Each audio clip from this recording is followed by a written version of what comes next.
గూగుల్తో ఒప్పందంపై అనుమానాలు వ్యక్తం చేశారు మాజీ మంత్రి గుడివాడ అమర్నాథ్. కేవలం డేటా సెంటర్ ఏర్పాటుతో ఉపయోగం ఉండదు అంటున్నారు. డెవలప్మెంట్ సెంటర్ ఏర్పాటుతోనే ఉపాధి అవకాశాలు లభిస్తాయంటున్నారు. 2023లో అదానితో తాము ఒప్పందం చేసుకున్నప్పుడు ఇదే కమిట్మెంట్ తీసుకున్నామన్నారు. ఇప్పుడు గూగుల్ పేరుతో మార్కెటింగ్ చేసుకోవడం కాదు, ఏపీకి జరిగే మేలేంటో చెప్పాలి అంటున్నారు గుడివాడ అమర్నాథ్.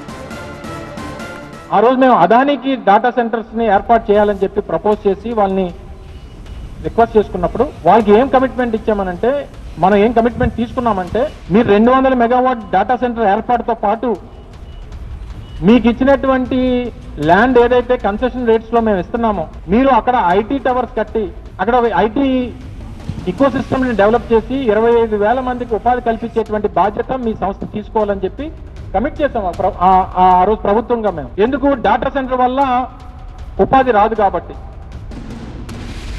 ఈ రోజు ముఖ్యమంత్రి గారు కొడుకు పెద్ద ఎత్తున గూగుల్ పేరిట పెద్ద ఎత్తున మార్కెటింగ్ చేసుకుంటున్నారు.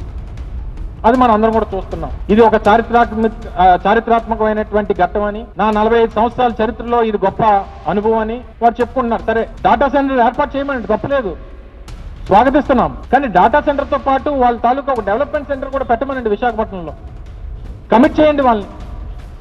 ఒక 20,000 మందితోనో 10,000 మందితోనో ఒక డెవలప్మెంట్ సెంటర్ కూడా విశాఖపట్నంలో పెట్టమనండి.